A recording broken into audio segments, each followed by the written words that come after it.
رسول اللہ۔ عزیزان گرامی، آج کی یہ پرانی مقدس بابرکت محفل پاک تاجدار اہل سنت شفیع غوث اعظم نائب غوث اعظم حضور مصطفیٰ رضا خان المعروف مفتی عالم ہند رضی اللہ تعالیٰ عنہ کے ایک لاڈلے اور چہیتے مرید اور خلیفہ، جن کی ذات محتاج تعارف نہیں ہے، تمام اہل علم ہندوستان کے جو اس وقت موجود ہیں سب جانتے ہیں کہ حضور تاجدار اہل سنت مفتی عالم ہند رضی اللہ تعالیٰ عنہ کی بارگاہ میں جس کو قرب حاصل ہوا اور تاجدار اہل سنت کی صحبت بابرکت میں ایک عرصہ دراز تک رہنے کا شرف حاصل ہوا، وہ ذات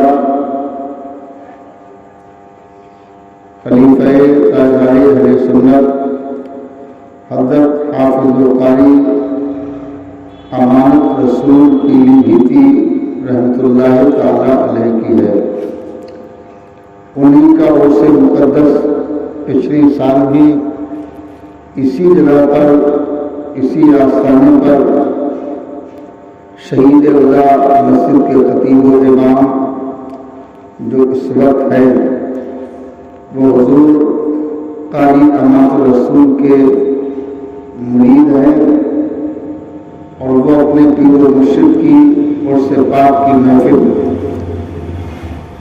پچھلی سال بھی انہوں نے کی تھی اور اس سال بھی کی ہے۔ اللہ تبارک و تعالیٰ اس محفل پاک کو اپنی بارگاہ میں قبول فرمائے، اور رمضان مبارک کے مہینے میں آپ لوگ اس محفل میں تشریف لائے، ہمارا آپ کا یہاں جمع ہونا قبول فرمائے۔ صاحب مزار حضرت شہید غزہ کے فیضان کرم سے ہم کو اور آپ کو سب کو مالا مال فرمائے۔ اس وقت ہمارے آپ کے بیچ میں ایک بہت مشہور اور معروف شخصیت، پیکر خلوص و محبت، عالی مرتبت حضرت علامہ مولانا نجیب صاحب منظری شیخ الحدیث مدرسہ الجامعۃ الرضویہ مظہر برسائے گئے، اس وقت ہمارے آپ کے بیچ میں موجود ہے۔ کچھ دیر کے بعد ان کی زبان فیض ترجمان سے آپ لوگ کچھ نہ کچھ ضرور سنیں گے، اور اس کے بعد سلام پڑھ کر کے آپ اپنے گھروں کو رخصت ہوں گے، میں بھی اپنے گھر جاؤں گا۔ بہت لمبی تقریر کرنے کا وقت بھی نہیں ہے، رمضان مبارک کا پاکیزہ مقدس مہینہ چل رہا ہے۔ ابھی آپ سب نے نماز تراویح کو ادا کیا، اس کے بعد سحری میں اٹھ کر سحری تناول کرنا ہے اور پھر کل کا روزہ رکھنا ہے انشاءاللہ تبارک و تعالی۔ میں نے قرآن عظیم کے آیت کریمہ تلاوت کی ہے، اس آیت کریمہ کا مفہوم آپ کے سامنے بیان کروں کہ جو اولیاء اللہ ہوتے ہیں، جو اللہ کے ولی ہوتے ہیں، وہی متقی اور پرہیزگار ہوتے ہیں، اور تقوی اور پرہیزگاری کی بنیاد پر اللہ تبارک و تعالی ان سے محبت فرماتا ہے اور پھر ان کے درجات کو بلند فرما دیتا ہے۔ عزیزان گرامی، ہماری اور آپ کی خوش نصیبی ہے کہ ہم اور آپ ایک ایسی محفل میں اس وقت حاضر ہیں کہ جس محفل مبارکہ کو تاجدار اہل سنت حضور مفتی عالم ہند کے بڑے چہیتے لاڈلے مرید اور خلیفہ حضرت حافظ القاری قاری امانت رسول پیلی بھیتی کہ اس کی پاکیزہ محفل میں ہماری اور آپ کی حاضری ہے۔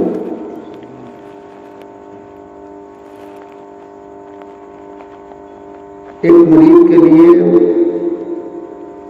سب سے بڑی عزت کی بات یہ ہوتی ہے کہ وہ اپنے پیر و مرشد کا جب اس کو وقت ملے تو اپنے پیر کا ذکر کرے اور اپنے پیر و مرشد کے ذکر سے اپنے دل کو منور و مجلہ کرے۔ جب مرید اپنے پیر کی طرف لو لگاتا ہے تو شیخ کامل کی طرف سے اسے کچھ نہ کچھ انعام ضرور ہوتا ہے۔ قاری امانت رسول صاحب کی ذات مبارکہ محتاج تعارف اس لیے نہیں ہے، جہاں وہ ایک بہت اچھے قاری تھے، بہت اچھا قرآن پاک پڑھتے تھے، بہت اچھی آواز کے مالک تھے، وہیں پر اعلیٰ حضرت اور مفتی اعظم ہند کا جب وہ کلام پڑھتے تھے تو مجمع پر ایک سما پیدا ہوتا تھا، اور جب وہ پڑھتے تھے تو میں نے اکثر ان کو پڑھتے ہوئے دیکھا ہے کہ وہ آنکھیں بند فرما لیتے تھے اور مست اور دیوانہ بن کر اپنے نبی پاک صلی اللہ علیہ وسلم کی نعت جو ان کے اعلیٰ حضرت نے لکھی یا حضور مفتی اعظم ہند نے لکھی تھی وہی نعتوں کو اکثر پڑھا کرتے تھے، اور بہت اچھی آواز تھی۔ اس بستی میں وہ کئی بار تشریف لائے اور اکثر وہ جلسوں میں شرکت کرتے تھے یہاں کے، تو ان سے فرمائش کی جاتی تھی۔ میں بھی جب طالب علم تھا تو میں خود قاری صاحب سے ایک فرمائش کرتا تھا کہ آپ مفتی اعظم ہند کا وہ کلام ضرور پڑھ دیں، کون کہتا ہے آنکھیں چرا کے چلے، کب کسی سے وہ آنکھیں بچا کر چلے۔ اور پھر ایک شعر وہ اپنے انداز میں جب پڑھتے تھے تو بہت اچھا لگتا تھا، آج بھی اس کو جب پڑھا جاتا ہے تو اچھا ہی لگتا ہے، اور بہت اپنے پیارے انداز میں پڑھتے تھے۔ وہ ہنسی کیا جو فتنے اٹھا کر چلے، وہ ہنسی کیا جو فتنے اٹھا کر چلے، وہ ہنسی کیا جو فتنے اٹھا کر چلے، ہاں ہنسی تم ہو فتنے مٹا کر چلے، ہاں ہنسی تم ہو فتنے مٹا کر چلے، اور سب تو شبنم کے مانند رویا کیے، اور صورت گل وہ سب کو ہنسا کر چلے، داغ دل تم نے نوری دکھائی دیا، داغ دل تم نے نوری دکھائی دیا، درد غم کا فسانہ سنا کر چلے، درد غم کا فسانہ سنا کر چلے۔ سبحان اللہ۔ جب وہ اپنے انداز میں پڑھتے تھے تو بڑے بڑے دقاق علماء جو عمر پر ہوتے تھے، میں نے دیکھا کہ ان سب کی خواہش یہ رہتی تھی کہ قاری صاحب پڑھتے رہیں اور ہم سنتے رہیں۔ سبحان اللہ۔ اب تو نعت پڑھنے کے انداز ہی بدل ڈالے آج کے نعت پڑھنے والوں نے، ایسے ایسے سسٹم رائج کیے ہیں کہ کچھ تکلیف ہوتی ہے۔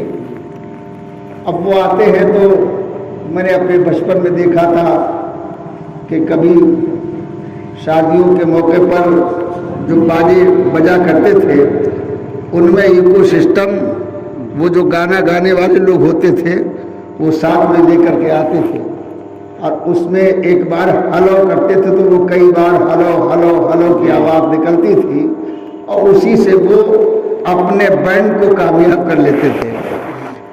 اب بڑا دکھ ہوتا ہے کہ ہم نے اپنے بچپن میں سنا بڑے بڑے اچھے شاعر ہماری بستی میں تشریف لائے.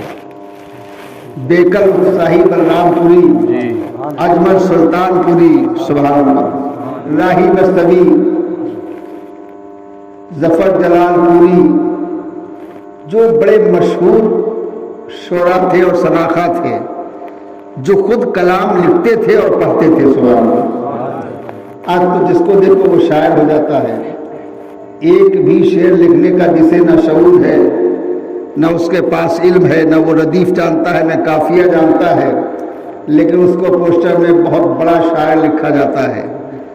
اور جب وہ پڑھتا ہے تو بڑی تعجب تو اس بات پر ہوتا ہے کہ وہ کسی کا لکھا ہوا کلام بھی اس کے تلفظ کی ادائیگی نہیں کر پاتا ہے. اور پھر اتنا تام جھام لے کر کے چلتے ہیں، سمجھ لے کہ وہ ملن ساؤنڈ والا بھی بیچارہ پریشان ہو جاتا ہے کہ اب ان کو ہم کیسے نکال پائیں.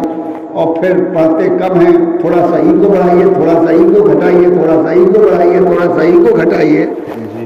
مطلب کیا مطلب طریقہ ہے؟ آقا کی نعت پڑھنا ہے. سبحان اللہ. ہم نے اجمل کو سنتے پڑھتے ہوئے دیکھا، کوئی مقصد نہیں ہوتا تھا مائک کیسا ہے، بس اکثر میں نے کبھی کبھی ایسا ہوتا تھا کہ وہ بیٹری سے مشین چلتی تھی تو کبھی یہ کہتے تھے کہ اگر تھوڑی سی آواز بڑھا دو تو اچھا ہے. سبحان اللہ. نہ موٹی نہ پتلی کچھ رہی، بس تھوڑی سی آواز بڑھوا لیتے تھے اور اپنے انداز میں آقا کی نعت پڑھتے تھے. سبحان اللہ. اور جب وہ نعت پاک پڑھتے تھے تو ظاہر بات ہے کہ محفل پر ایک ایسا ماحول آنکھوں سے دیکھا جاتا تھا جو ظاہر ہوتا تھا کہ پورا مجمع ایسا محو ہو کر کے سنتا تھا کہ بس سبحان اللہ جلسے کی روحانیت دیکھتے ہی بنتی تھی. اور پھر ایسے جلسوں میں جو شرکت کر لیتے تھے ان کی رات بیکار نہیں جاتی تھی. اگر وہ رات میں جاگتے تھے تو ان جلسوں سے پورا فائدہ حاصل کر لیتے تھے. آج تو جلسوں کا مقصد ہی ہم نے بدل دیا ہے. اب تو جلسوں کا مقصد صرف یہ رہ گیا ہے کہ مجمع کیسے ہوگا، مجمع کیسے کیا جائے، کس کو بلایا جائے کہ جس کے آنے پر مجمع ہو جائے. اور ایسے ایسے بے وقوف کمیٹی میں لوگ آج کل ہیں کہ ان کی عقل کو میں کیا کہوں، انہیں نہ کچھ پتہ ہے نہ انہیں کچھ خبر ہے. بس مزہ آئے گا، مزہ آئے گا. ارے جلسے مزے کے لیے نہیں کیے جاتے ہیں، بلکہ اصل مقصد جلسوں کا تو یہ ہوتا ہے کہ جلسے میں اگر بد عمل آئے تو کوئی باعمل عالم ایسا خطاب کر دے کہ اس باعمل کے خطاب سے اس بد عمل کی زندگی بدل جائے. اگر وہ بے نمازی آیا ہے تو جب جلسے میں جائے تو یہ طے کر کے جائے کہ انشاءاللہ تبارک و تعالی میں کل سے نماز نہیں چھوڑوں گا اور 5 وقت کی نماز پابندی سے پڑھوں گا. سبحان اللہ. تو یہ جلسوں کے مقصد تھے. یہی ہمارا گاؤں ہے. اسی بستی میں ایک بار نہیں 2 بار تاجدار اہل سنت سرکار مفتی اعظم ہند رضی اللہ تعالیٰ عنہ کی آمد ہوئی. سبحان اللہ. ہم نے اپنے بچپن میں دیکھا، اور یہ لوگ ہمارے جو بزرگ بیٹھے ہوئے ہیں انہوں نے اپنے آنکھوں سے وہ منظر دیکھا ہوگا کہ جامع مسجد کے پاس سالانہ جلسہ ہوتا تھا اور بس گاؤں میں ایک صرف جلسہ ہوتا تھا. گاؤں میں صرف ایک سالانہ جلسہ ہوتا تھا. اب اس جلسے کی تیاریاں پوری رات پوری سال چلتی تھی. اور پھر جب وہ سالانہ جلسہ ہوتا تھا تو عشاء کی نماز پڑھ کے جو جلسے میں بیٹھ جاتا تھا، جب سلام ہوتا تھا تو اکثر مجمع سلام پڑھ کر کے تب اپنے گھر نہیں جاتا تھا بلکہ وہی مسجد میں فجر کی نماز پڑھتا تھا اور نماز پڑھ کے تب اپنے گھر میں جا کر کے سوتا تھا. تو ان جلسوں سے بڑا کام ہوا تھا، انہی جلسوں میں بڑا کام ہوا تھا. بڑے بڑے کٹر دل والے موم دل ہو گئے وہ لوگ جو کہتے تھے صاحب داڑھی کیسے رکھیں، داڑھی کیسے رکھیں، داڑھی کیسے رکھیں. تو حضور مفتی اعظم ہند کے جب قدم ہماری اس بستی میں آئے تو حضور مفتی اعظم ہند کے پاس جب کوئی مرید ہونے کے لیے آتا اور اس کے چہرے پہ داڑھی نہیں ہوتی تھی تو سرکار مفتی اعظم ہند اسے مرید تو کر لیتے تھے، لیکن مرید کرنے کے بعد اس کو بٹھا لیتے تھے کہ تھوڑی دیر میرے پاس بیٹھ لو. سبحان اللہ. اب اس کو بٹھا کر کے پھر تاجدار اہل سنت سرکار مفتی اعظم ہند رضی اللہ تعالی عنہ ایسے دھیرے دھیرے ایسے اچھے لفظ اس کے سامنے بولتے اور پھر آخر میں یہ کہتے کہ تم نے کیا غیر مسلم کو نہیں دیکھا؟ تو وہ کہتا تھا ہاں حضرت دیکھا ہے۔ کہا جب دیکھا ہے تو یہ بھی دیکھا ہوگا کہ وہ اپنے سر پہ جتنے بال ہوتے ہیں وہ سب بال ترسوا دیتا ہے، مگر ایک نشانی باقی رکھتا ہے، ایک نشانی چھوڑ دیتا ہے۔ تو کہتا حضرت وہ نشانی کیا ہے؟ کہا تم سمجھدار آدمی ہو، تم اس نشانی کو جانتے ہو کہ وہ اپنے پیچھے صرف ایک بس اپنی انگلی سے اشارہ کرتے تھے کہ اتنا نشان چھوڑ دیتا ہے پورے سر پہ، حالانکہ وہ دیکھنے میں اچھا نہیں لگتا، حالانکہ وہ دیکھنے میں اچھا نہیں لگتا، حالانکہ وہ دیکھنے میں اچھا نہیں لگتا۔ کئی بار یہ فرماتے، پھر آپ تھوڑا سا ناراضگی کا اظہار فرماتے اور کہتے کہ لیکن ہم اپنی قوم کو دیکھتے ہیں تو بڑا دکھ ہوتا ہے کہ میری قوم کا حال یہ ہے کہ یہ اپنے چہرے سے ان بالوں کو ترسوا کر کے نالی میں پھینک دیتی ہے جس کو داڑھی شریف کہا جاتا ہے۔ سبحان اللہ۔ اب دیکھو کہتے ہیں کہ وہ اپنے نشانی کو نہیں چھوڑتا ہے، حالانکہ وہ اچھی نہیں لگتی ہے، لیکن قسم رب کعبہ کی جس مسلمان کے چہرے پر داڑھی ہوتی ہے اگر وہ آئینے میں اپنی صورت دیکھتا ہے، اگر اس کے پاس ایمانی حرارت باقی ہے تو وہ اپنے گھر والوں سے کہتا ہے کل تک میرا چہرہ اتنا اچھا نہیں لگ رہا تھا، لیکن آج کیا بات ہے کہ چہرہ وہی ہے لیکن آج میرا چہرہ بہت اچھا لگ رہا ہے۔ تو ماں کہتی تھی بیٹا کل تک تمہارا چہرہ اچھا اس لیے نہیں لگتا تھا کہ تمہارے چہرے پہ داڑھی نہیں تھی، آج تمہارا چہرہ اچھا اس لیے لگ رہا ہے، تم خود کہہ رہے ہو کہ آج تمہارے چہرے پر داڑھی ہے۔ سبحان اللہ۔ یہ داڑھی کی نورانیت ہے کہ جس کی وجہ سے تمہارا چہرہ اچھا لگ رہا ہے۔ بس یہ آپ اصلاح فرماتے تو وہ کہہ کر کے جاتا کہ میں اب آئندہ سے اپنے چہرے پر اس طرح نہیں چلواؤں گا، میں بھی داڑھی رکھ کر اپنے پیر کے دل کو خوش کروں گا۔ اور جب تک وہ داڑھی رکھتا نہیں تھا اپنے شیخ کامل کے سامنے جانے سے ڈرتا تھا، لیکن جب وہ چہرے پہ داڑھی رکھتا تھا تو مفتی اعظم ہند کی بارگاہ میں حاضر ہوتا تھا، رہنے والا ڈھونڈا کا ہوتا تھا، بمبئی میں جا کر کے مصافحہ کرتا تھا تو مفتی اعظم ہند اس کے ہاتھ کو پکڑ کے پوچھتے تھے کہ کیا تم ڈنڈوا میں رہتے ہو؟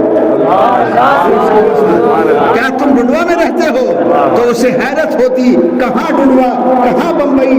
کب میں نے ایک بار مفتی اعظم ہند کی بارگاہ میں حاضری دے کے مصافحہ کیا تھا، لیکن میرے پیر نے مجھے پہلی ہی نظر میں پہچان لیا۔ سبحان اللہ۔ تو وہ کہتا ہاں حضرت میں ڈنڈوا رہتا ہوں، میں ڈنڈوا رہتا ہوں۔ تو مفتی اعظم مسکراتے فرماتے یہ تو میرے رب کا فضل ہے اور میرے آقا کی عطا ہے کہ ایک بار میں جسے دیکھ لیتا ہوں پھر اسے بھولتا نہیں۔ سبحان اللہ۔ ایسے پیر ہونا چاہیے۔ سبحان اللہ۔ ایسے پیر کامل کا آنا اس بستی میں 2 بار ہوا۔ ابھی کل ہی کی بات ہے، گوسائے گنج میں تذکرہ چل رہا تھا، ہم لوگ ایک جگہ پر بیٹھے ہوئے تھے تو ایک گوسائے گنج کا آدمی بولا مولانا وہ کون آئے تھے کہ جن کے آنے پر ڈلوا کی گلیاں دھوئی گئی تھی؟ وہ کون آیا تھا ڈلوا میں کہ جس کے آنے پر ڈلوا کی گلیوں کو دھویا گیا تھا؟ تو میں نے حالانکہ جب وہ آئے تھے تو میں نے انہیں دیکھا تو ہوگا، مگر میں بہت کم عمر تھا، مجھے نہ خیال ہے نہ مجھے اس بات کا ہوش ہے، لیکن ہم نے اپنے بزرگوں سے سنا تھا کہ مفتی اعظم ہند سرکار جب اس گاؤں میں تشریف لائے تھے تو ہمارے بزرگوں نے اپنے گاؤں کی گلیوں کو دھویا تھا۔ سوال اچھا لانے کے لیے اس وقت بڑی اچھی گاڑیاں نہیں تھی تو پھر کیسے لایا گیا ڈنڈوا سے؟ روڈ بھی نہیں تھا، کچا راستہ تھا، کوئی سواری جا بھی نہیں سکتی تھی اور سواری تھی بھی نہیں، نہ کاریں تھی نہ بہت موٹر سائیکلیں تھی، میرا خیال تو اس وقت موٹر سائیکلیں بھی نہیں تھیں، سائیکل تھی یا لوگ پیدل آتے جاتے تھے۔ تو تاجدار اہل سنت سرکار مفتی اعظم ہند رضی اللہ تعالی عنہ کو لانے کے لیے ہمارے یہاں کے بزرگوں نے ایک طریقہ نکالا تھا۔ وہ طریقہ یہ تھا کہ دولہا چاہے امیر کا ہو چاہے غریب کا ہو، دولہا تو دولہا ہوتا ہے، چاہے غریب کا بیٹا ہو چاہے امیر کا بیٹا ہو، جب دولہا بنتا ہے تو اس دولہا کو ایک پالکی میں بٹھایا جاتا تھا، اب پالکی میں بٹھا کر کے اس کو سسرال تک لے جایا جاتا تھا۔ تو سارے بزرگوں نے کہا کہ بس اس سے اچھا دولہا ڈنڈوا میں کبھی آیا ہی نہیں ہے۔ اب یہ کون آ رہا ہے؟ اعلیٰ حضرت کا نور نظر آ رہا ہے، ہماری بستی میں اعلیٰ حضرت کا لخت جگر آ رہا ہے، ہمارے گاؤں میں تاجدار اہل سنت آ رہے ہیں، ہمارے گاؤں میں مفتی اعظم ہند آ رہے ہیں، ہمارے گاؤں میں قاری امامت رسول کے پیر آ رہے ہیں۔ تو پورا گاؤں بہت خوش تھا۔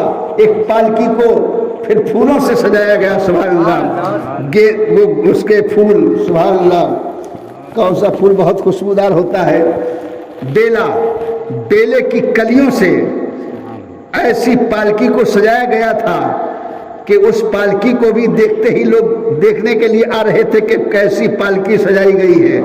اب ڈنڈوا بزرگ سے جوان بوڑھا کوئی گاؤں میں نہیں تھا، بلکہ سب پالکی لے کر گوسائے گنج پہنچے، اور حضور تاجدار اہل سنت جب آئے ہیں تو اسٹیشن پر اتنا بڑا مجمع تھا کہ ہمارے گوسائے گنج کے جو غیر مسلم تھے وہ ایک دوسرے سے پوچھ رہے تھے کہ آخر آ کون رہا ہے؟ یہ ڈنڈوا کے لوگ کس کو لینے کے لیے آئے ہیں؟ یہ کون آ رہا ہے کہ جس کے آنے کا انتظار نوجوان کر رہا ہے، بوڑھا کر رہا ہے، آخر آ کون رہا ہے؟ تو گوسائے گنج کے غیر مسلموں نے وہ جن کو جانتے تھے ان کا نام لے کر کے پوچھا، خان صاحب کون آ رہا ہے؟ خان صاحب کون آ رہا ہے؟ خان صاحب کون آ رہا ہے؟ لمبردار کون آ رہا ہے؟ تو پھر ہمارے گاؤں کے لوگوں نے بتایا کہ وہ آ رہا ہے، سبحان اللہ، جو اس وقت ساری دنیا میں سب سے بڑا عالم ربانی ہے، اعلیٰ حضرت امام اہل سنت کا بیٹا ہے، جو اس دور کے متقیوں کا سلطان ہے، دنیا جسے مفتی اعظم ہند کہتے ہیں، وہ آ رہے ہیں، سبحان اللہ۔ نعرہ تکبیر، نعرہ رسالت، مسلک اعلیٰ حضرت، ہم شبیہ غوث اعظم، ہم شبیہ غوث اعظم، عرص امانتی، عرص امانتی، نعرہ تکبیر، نعرہ سرکار تاجدار اہل سنت مفتی اعظم ہند رضی اللہ تعالیٰ عنہ گوسائے گنج میں تشریف لائے۔ تو میں نے خود اپنے بزرگوں سے سنا ہے، ہمارے بزرگوں نے فرمایا، میرے والد گرامی نے مجھے بتایا اور بہت سے بزرگوں نے بتایا کہ غیر مسلموں کی تمنا یہ تھی کہ ہم چہرہ تو دیکھ لیں۔ تو گوسائے گنج کے کتنے غیر مسلم تھے کہ جو صرف اس لیے آ گئے اسٹیشن پر کہ دیکھ تو لیا جائے آخر وہ ہیں کیسے۔ تو حضور مفتی اعظم ہند رضی اللہ تعالیٰ عنہ، سبحان اللہ، جب اسٹیشن پر آئے تو غیر مسلموں نے جب دیکھا تو غیر مسلموں میں دیکھنے والوں میں ابھی بھی گوسائے گنج میں ہیں، اور ان سے بھی میری بات ہوئی ہے۔ وہ کہتے ہیں کہ مولانا، میں نے جیسے ہی پہلی بار ان کا چہرہ دیکھا تو ہمارا دھرم تو ہندو ہے، ہم ہندو دھرم کے ماننے والے ہیں، لیکن اس میں جو سچائی ہے اس کو کون چھپا سکتا ہے؟ ہم نے اتنا حسین چہرہ اس سے پہلے کبھی دیکھا ہی نہیں۔ اور کہتے ہیں کہ ہم لوگ دیکھ دیکھ کر کے بہت دور تک، کم سے کم آدھا راستہ ہم لوگوں نے بھی طے کیا تھا ڈنڈوا کا۔ اب بھیڑ بہت تھی، پھر ہم لوگ لوٹ آئے۔ اس کے بعد پھر رات میں جب جلسہ ہوا تو کتنے غیر مسلم تھے ڈنڈوا سے، گوسائے گنج سے، جو ڈنڈوا صرف اس لیے آئے تھے کہ ایک بار وہ چہرہ نورانی پھر دیکھنے کو۔ تو جن کو غیر مسلم بھی دیکھ کے کہیں کہ کیا حسین چہرہ ہے، وہ مفتی اعظم ہند رضی اللہ تعالیٰ عنہ کی ذات پاک ہے۔ ایک بات یاد آئی، میں بہت لمبی تقریر نہیں کرنا چاہتا ہوں، باتیں بڑھ جاتی ہیں، مقرر آدمی ہوں، بولتا ہوں تو پتہ نہیں لگتا میں کدھر جا رہا ہوں۔ مفتی اعظم ہند تو حسین و جمیل تھے ہی، اعلیٰ حضرت کے دونوں شہزادے، سبحان اللہ۔ حضور حجت الاسلام علامہ حامد رضا خان علیہ رحمت و رضوان، سبحان اللہ، بہت خوبصورت تھے، بہت ہی خوبصورت تھے۔ ان کے تعلق سے میں نے ایک روایت پڑھی، اتنے خوبصورت تھے کہ جب وہ اسٹیشن پر تشریف لائے تو ایک انگریز عیسائی نے جب ان کا چہرہ دیکھا تو دیکھتا ہی رہ گیا، اور دیکھتا دیکھتا ان کے قریب گیا، قریب جا کر کے کہتا ہے کہ میں صرف آپ کا نام پوچھنا چاہتا ہوں اور آپ کہاں سے تشریف لائے ہیں؟ تو علامہ حامد رضا خان رحمۃ اللہ علیہ نے فرمایا کہ فقیر کو حامد رضا کہتے ہیں، بریلی شہر سے میرا تعلق ہے۔ تو